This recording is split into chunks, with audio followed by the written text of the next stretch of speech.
पन्ना उत्तर प्रदेश का ये खास बुलेटिन। चलिए बुलेटिन की शुरुआत करेंगे आज की कुछ खास बड़ी खबरों के साथ। खबर लखनऊ से, जहां मुख्यमंत्री योगी आदित्यनाथ ने इंदिरा गांधी प्रतिष्ठान में जनजातीय भागीदारी उत्सव का शुभारंभ किया। इस अवसर पर उन्होंने 1 से 15 नवंबर तक चल रहे जनजाति गौरव पखवाड़े की जानकारी साझा की। सीएम योगी ने कहा कि यह उत्सव जनजातीय समाज की समृद्धि, परंपरा, संस्कृति और गौरव का प्रतीक है। इसके माध्यम से जनजातीय समुदाय को राष्ट्र की मुख्य धारा से जोड़ने और आत्मनिर्भर बनाने का प्रयास किया जा रहा है। मुख्यमंत्री ने इस अवसर पर जनजातीय समाज के योगदान को नमन करते हुए कहा कि सरकार उनके विश्वास और सम्मान के लिए लगातार प्रतिबद्ध है। धरती आबा बिरसा मुंडा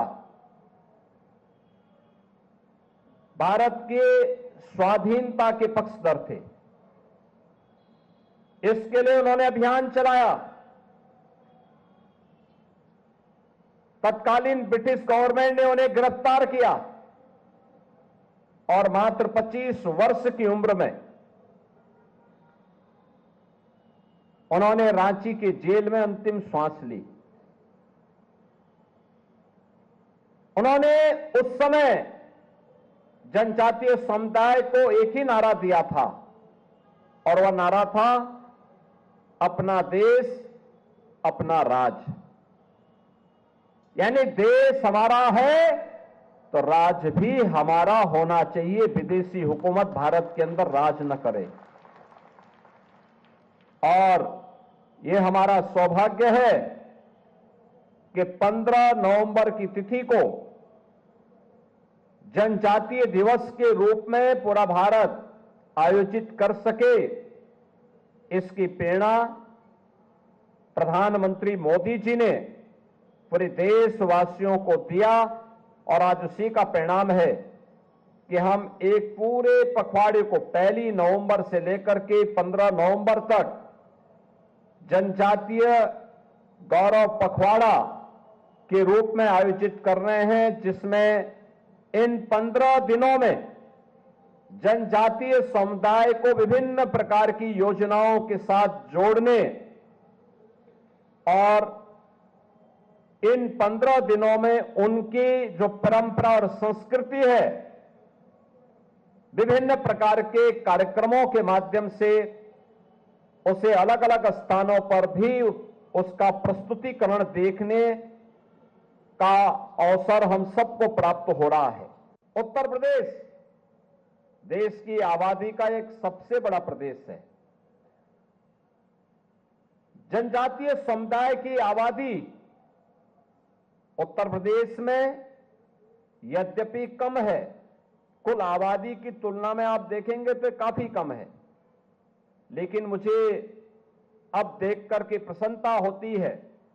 पहले हम सरकारी नौकरी के विज्ञापन निकालते थे तो सरकारी नौकरी के विज्ञापन में अनुसूचित जाति की सीटें पूरी नहीं भरी जाती थी।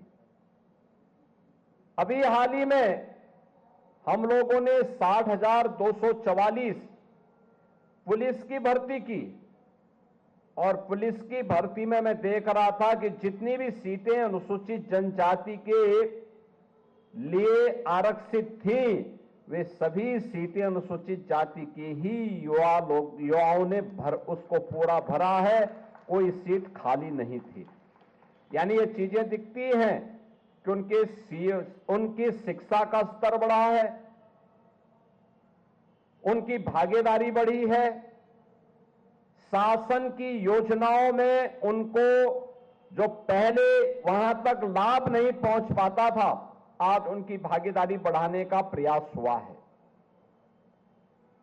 और इसीलिए हमारी सरकार ने तय किया कि जितनी भी जनजातियां उत्तर प्रदेश के अंदर हैं, उन सभी जनजातियों को उनका अधिकार प्राप्त हो और उन्हें सिचुएशन के लक्ष्य तक पहुंचाने की दिशा में सरकार कार्य करेगी।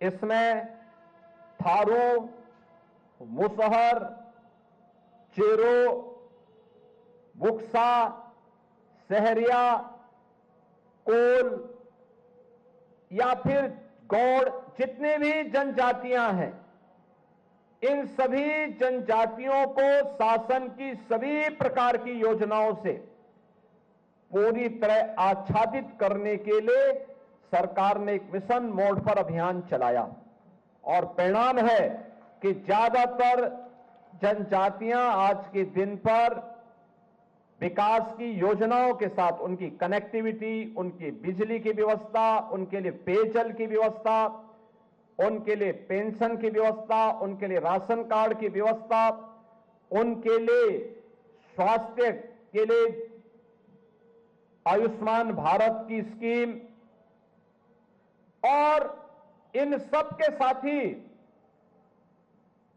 अन्य तमाम प्रकार के जो कार्यक्रम अब तो वहीं भगवान श्री राम की नगरी अयोध्या एक बार फिर ऐतिहासिक क्षण की साक्षी बनने जा रही है। 25 नवंबर को राम मंदिर में मुख्य शिखर पर प्रधानमंत्री नरेंद्र मोदी और राष्ट्रीय स्वयं सेवक संघ के प्रमुख मोहन भागवत ध्वजारोहण करेंगे। इस ध्वजारोहण समारोह के साथ राम मंदिर और अयोध्या की स्वर्णिम यात्रा में एक और महत्वपूर्ण अध्याय जुड़ जाएगा। यह आयोजन धार्मिक और सांस्कृतिक दृष्टि से अत्यंत विशेष माना जा रहा है। प्रशासन ने सुरक्षा और व्यवस्था को लेकर व्यापक तैयारियां शुरू कर दी है।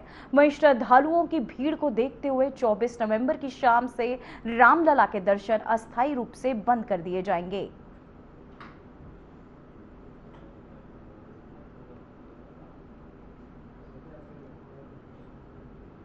तो वहीं आपको बताते चले मुख्य शिखर पर फहराया जाएगा ध्वजा। अयोध्या में ध्वजारोहण कार्यक्रम की सभी तैयारियां कर ली गई है। भगवान श्री राम की नगरी अयोध्या एक बार फिर ऐतिहासिक क्षण की साक्षी बनने जा रही है। 25 नवंबर को राम मंदिर के मुख्य शिखर पर प्रधानमंत्री नरेंद्र मोदी और राष्ट्रीय स्वयं सेवक संघ के प्रमुख मोहन भागवत ध्वजारोहण करेंगे। इस ध्वजारोहण समारोह के साथ राम मंदिर और अयोध्या की स्वर्णिम यात्रा में एक और महत्वपूर्ण अध्याय जुड़ जाएगा। यह आयोजन धार्मिक और सांस्कृतिक दृष्टि से अत्यंत विशेष माना जा रहा है।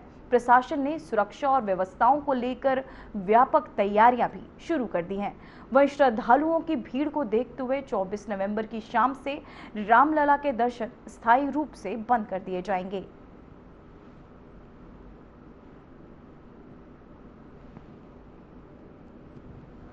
वहीं आपको बताते चले पीएम और भागवत करेंगे ध्वजारोहण, जहां मुख्य शिखर पर फहराया जाएगा ध्वज, जिसे लेकर प्रशासन ने तमाम तैयारियां, सुरक्षा व्यवस्था के तमाम इंतजाम कर लिए हैं। पीएम और भागवत करेंगे ध्वजारोहण। इसी खबर पर हमारे संवाददाता अमित कुमार जुड़ चुके हैं। अमित, मैं जानना चाहूंगी ध्वजारोहण समारोह को लेकर तैयारियां क्या पूरी कर ली गई हैं?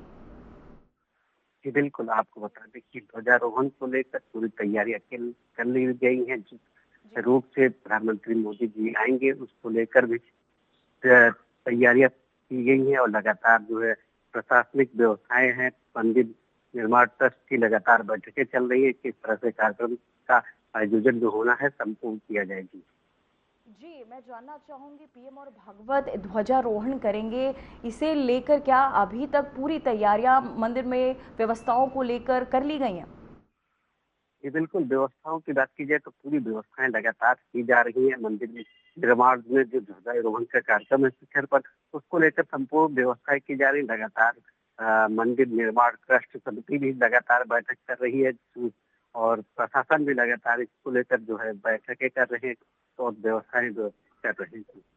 अमित, मैं जानना चाहूंगी 24 नवंबर से बंद रहेंगे रामलला के दर्शन के लिए। स्थानीय लोगों के दर्शन जो है रामलला के नहीं कर सकेंगे, इसे लेकर आप क्या कहना चाहेंगे? जी बिल्कुल, आपको बता दें कि मंदिर निर्माण समिति की तरफ से अपील की जा रही है कि 24 नवंबर को है जो है मंदिर निर्माण का दर्शन जो है बंद रहेगा, क्योंकि दर्शन इसलिए बंद रहेगा क्योंकि 25 तारीख को प्रधानमंत्री मोदी जी आ रहे हैं। उसको व्यवस्था करने के लिए जो व्यवस्थाएं हैं उसको करने के लिए और जो भी है व्यवस्थाएं हैं होनी चाहिए, इसको लेकर बंद की जा रही है। जी, मैं जानना चाहूंगी 25 नवंबर को होने वाले ध्वजारोहण की तैयारियां कितनी आगे बढ़ चुकी है? जी बिल्कुल, इसको लेकर जो है ट्रस्ट अपनी बैठक कर रहा है, जहाँ पे प्रशासनिक अधिकारी भी लगातार अयोध्या के दौरे पर रह रहे हैं। जो यहाँ के नेता हैं, मंत्री हैं और जो विधायक हैं वो भी लगातार जो कार्यक्रम होने हैं उसको लेकर लगातार व्यवस्थाओं का जायजा ले रहे हैं और व्यवस्थाओं को दुरुस्त करने के लिए भी लगातार प्रयास कर रहे हैं। जी श्रद्धालुओं की भीड़ को मैनेज करने के लिए क्या विशेष इंतजाम किए गए हैं? जी बिल्कुल, व्यवस्थाओं को जो श्रद्धालु की व्यवस्थाओं को लिए इसीलिए 24 नवंबर को जो है मंदिर निर्माण जो है शाम को बंद कर दिया जाएगा, जिससे स्थानीय दर्शन जो है बंद रहेंगे। इसको लेकर एक दिन पहले ही जो मंदिर में श्रद्धालुओं की संख्या है कम ज्यादा भीड़ ना आए, क्योंकि वहां पे प्रधानमंत्री मोदी जी का कार्यक्रम है। तो इसको लेकर स्थानीय प्रशासन भी लोगों से अपील कर रहा है कि 24 नवंबर को ज्यादा से ज्यादा जो है लोग जो है अयोध्या न आए। जी, इस आयोजन को अयोध्या के स्वर्णिम अध्याय का हिस्सा क्यों माना जा रहा है? जी बिल्कुल, राम मंदिर 500 साल पहले का जो 500 साल वर्षों का जो अधूरा सपना था वो साकार होता दिख रहा है। इसलिए ये 24 साल है कि राम मंदिर का जो है प्रधानमंत्री मोदी जो है 22 जनवरी 2024 को जो है इसका पूजन किए थे और इसका जो है पूजन करके शिलान्यास किए थे और राम मंदिर का उद्घाटन किए थे। तो अब संपूर्ण मंदिर जो है पूरी तरह से बनके तैयार है। तो शिखर पर जो ध्वज लगना है उसको लगाने के लिए ऐतिहासिक क्षण माना जा रहा है। जी अमित, आपका बहुत बहुत धन्यवाद तमाम जानकारी के लिए। तो वही खबर लखनऊ से है, जहां दिल्ली कार ब्लास्ट केस की जांच का दायरा अब उत्तर प्रदेश तक बढ़ गया है। एसटीएस और पुलिस ने 18 संदिग्धों की ट्रैवल हिस्ट्री खंगाली शुरू कर दी है। वहीं जांच एजेंसियां शाहीन शहीद और डॉक्टर परवेज के नेटवर्क से जुड़े लोगों की तलाश में जुट गई है। सूत्रों के मुताबिक शाहीन और परवेज की कई बार सहारनपुर में मुलाकात हुई थी। डॉक्टर परवेज ने लखनऊ के एरा मेडिकल कॉलेज में MBBS किया था। इसके बाद 2015 में आगरा के सरोजनी नायडू अस्पताल में नौकरी की, लेकिन 4 नवंबर 2016 को अचानक इस्तीफा देकर करीब 1.5 साल तक गायब रहा। इस दौरान वह मालदीव में नौकरी कर रहा था। मई 2018 में उसने सहारनपुर मेडिकल कॉलेज ज्वाइन किया और वहां निजी क्लिनिक भी चलाने लगा। जुलाई 2021 में उसने लखनऊ की इंटीग्रल यूनिवर्सिटी में भी ज्वाइनिंग की थी। अब जांच एजेंसियां ये पता लगाने में जुड़ी हैं कि परवेज के अदील और मुजम्मिल जैसे संदिग्धों के साथ क्या रिश्ते थे।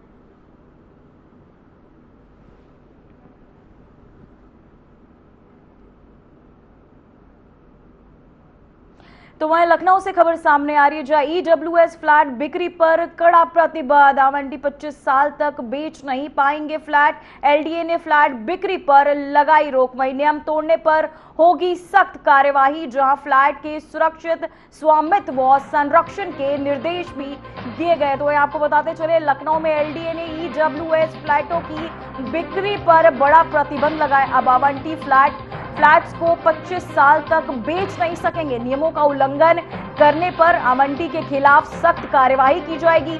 LDA का कहना है कि ये कदम फ्लैटों की सुरक्षा और स्वामित्व बनाए रखने के लिए उठाया गया है। नियमों के तहत फ्लैटों का उपयोग केवल आवंटी और उनके परिवार के लिए ही सुनिश्चित किया जाएगा, ताकि गरीब वर्ग के आपको बताते चले ताकि गरीब वर्ग के लोगों को दी गई ये सुविधा सुनिश्चित रहे। वही आपको बताते चले, इस आदेश से आवंटी और संभावित खरीदार दोनों को स्पष्ट दिशा निर्देश मिल गए। फ्लैटों की रजिस्ट्री में बिक्री पर प्रतिबंध की शर्त भी दर्ज कराई जाएगी, ताकि नियमों का पालन सुनिश्चित किया जा सके। तो वहीं आपको बताते चले, खबर सामने आ रही है, जो LDA के फ्लैट्स पर बिक्री पर अब रोक लगा दी गई है। नियम तोड़ने वालों पर अब सख्त कार्यवाही की जाएगी। फ्लैट्स के सुरक्षित रखने के लिए जो है ये नियम लगाए गए। EWS फ्लैट की बिक्री पर कड़ा प्रतिबंध।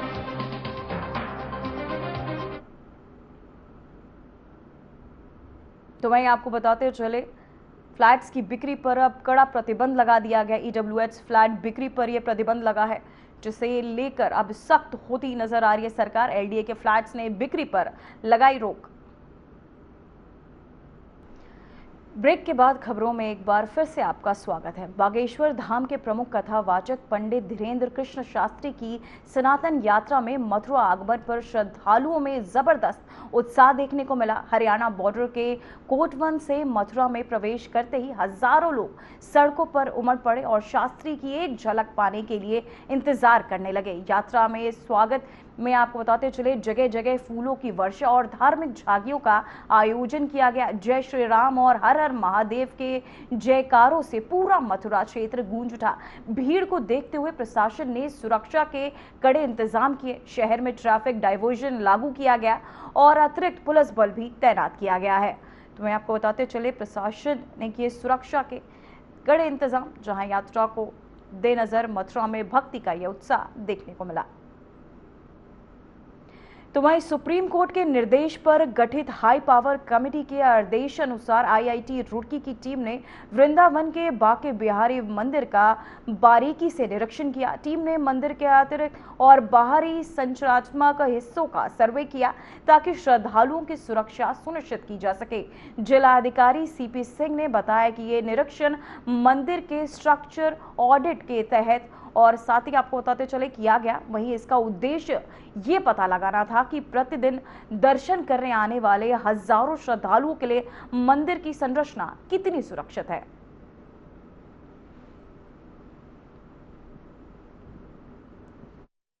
जैसा कि हम सभी जानते हैं कि श्री बांके बिहारी जी के मंदिर का जो प्रबंधन है माननीय सर्वोच्च न्यायालय ने उत्तर प्रदेश माननीय उच्च न्यायालय के सेवानिवृत्त न्यायमूर्ति श्री अशोक कुमार जी की अध्यक्षता में गठित समिति को दिया हुआ है और समिति ने अपने निर्णय में यह तय किया था कि जो बांके बिहारी जी का मंदिर है उसकी स्ट्रक्चरल ऑडिट आईआईटी रुड़की से कराई जाए।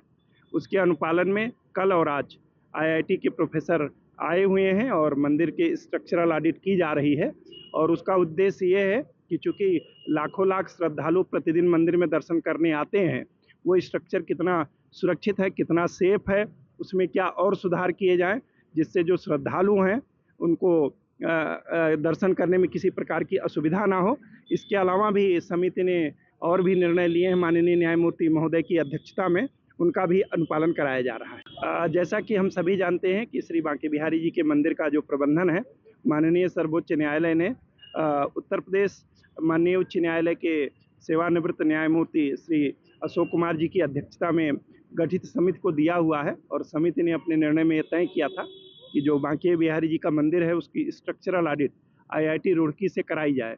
उसके अनुपालन में कल और आज आईआईटी के प्रोफेसर आए हुए हैं और मंदिर के स्ट्रक्चरल ऑडिट की जा रही है। और उसका उद्देश्य ये है कि चूँकि लाखों लाख श्रद्धालु प्रतिदिन मंदिर में दर्शन करने आते हैं, वो स्ट्रक्चर कितना सुरक्षित है, कितना सेफ है, उसमें क्या और सुधार किए जाएँ जिससे जो श्रद्धालु हैं उनको दर्शन करने में किसी प्रकार की असुविधा ना हो। इसके अलावा भी समिति ने और भी निर्णय लिए हैं माननीय न्यायमूर्ति महोदय की अध्यक्षता में, उनका भी अनुपालन कराया जा रहा है। तो वहीं ललितपुर जिला अधिकारी सत्य प्रकाश ने राज्य के मेडिकल कॉलेज और जिला महिला चिकित्सालय का औचक निरीक्षण किया। निरीक्षण के दौरान जिलाधिकारी ने स्वास्थ्य और सफाई व्यवस्था सुधारने के निर्देश दिए और हेल्थ एटीएम जल्द चालू करने के भी आश्वासन दिया गया। वहीं आपको बताते चले मरीजों और उनके परिजनों ने डॉक्टरों पर बाहर से दवा खरीदने और अतिरिक्त भुगतान के आरोप भी लगाए। जिलाधिकारी ने मामले की जाँच कराने का भरोसा दिलाया। तो वह निरीक्षण के दौरान कर्मचारी और डॉक्टर सक्रिय दिखाई दिए, सफाई करते और व्यवस्थाएं सुधारते भी दिखाई दिए।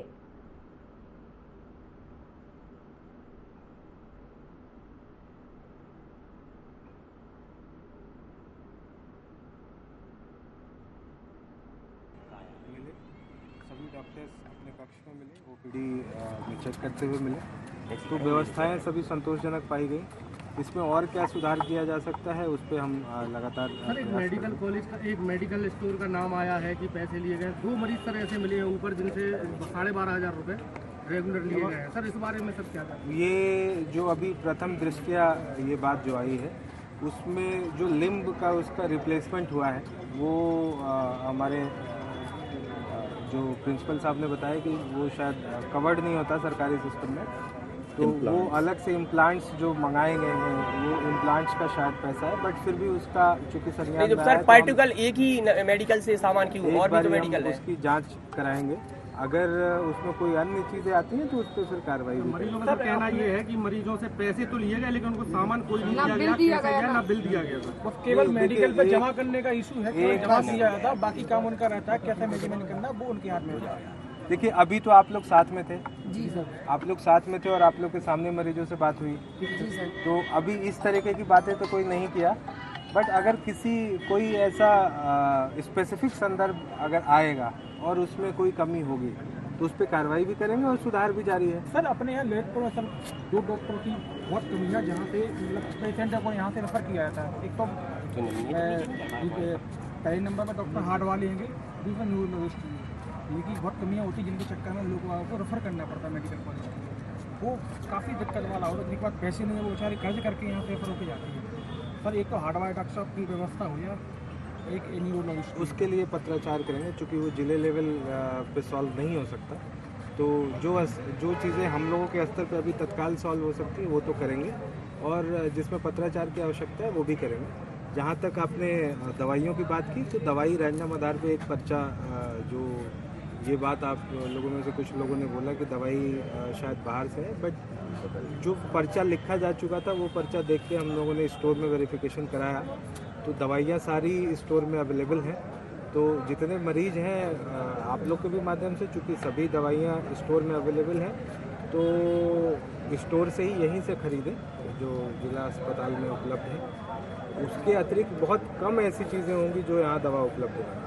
सर हेल्थ नियम लगाया गया था सर, डॉक्टर की जब आवश्यकता पड़ती ट्रामा सेंटर में, तो डॉक्टर ऑन कॉल नहीं, जिसकी वजह से छोटे छोटे मरीजों को भी बाहर रेफर किया जाता है, जबकि प्राचार्य जी ने कई बार आदेश दिया है कि मरीज के पास ही डॉक्टर पहुंचेगा। देखिए, जैसा कि मैं फिर आप लोगों से कह रहा हूँ कि जो जनरल बातें हैं, अगर किसी एग्जाम्पल के साथ आप देंगे कि इनके साथ ऐसा नहीं हुआ, फिर तो हम उस पर कार्रवाई कर पाएंगे। अगर केवल कहने के लिए अगर कहा जाए कि ये हो रहा है लेकिन उसकी कोई साक्ष्य नहीं है, तो उस पर क्या कार्रवाई कर सकते हैं?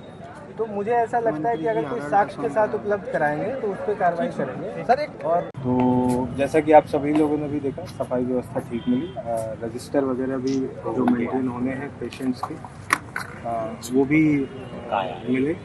सभी डॉक्टर्स अपने कक्ष में मिले, ओपीडी में चेक करते हुए मिले, तो व्यवस्थाएं सभी संतोषजनक पाई गई। इसमें और क्या सुधार किया जा सकता है, उस पर हम लगातार।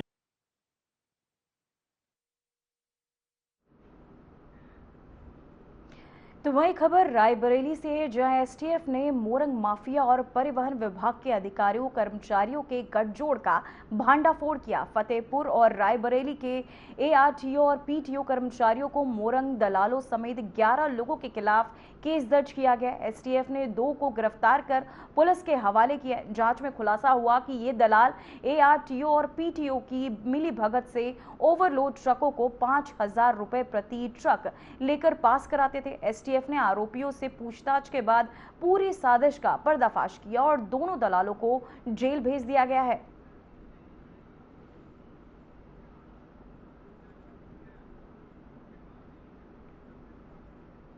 फिलहाल बुलेटिन में इतना ही। मुझे दीजिए इजाजत। नमस्कार।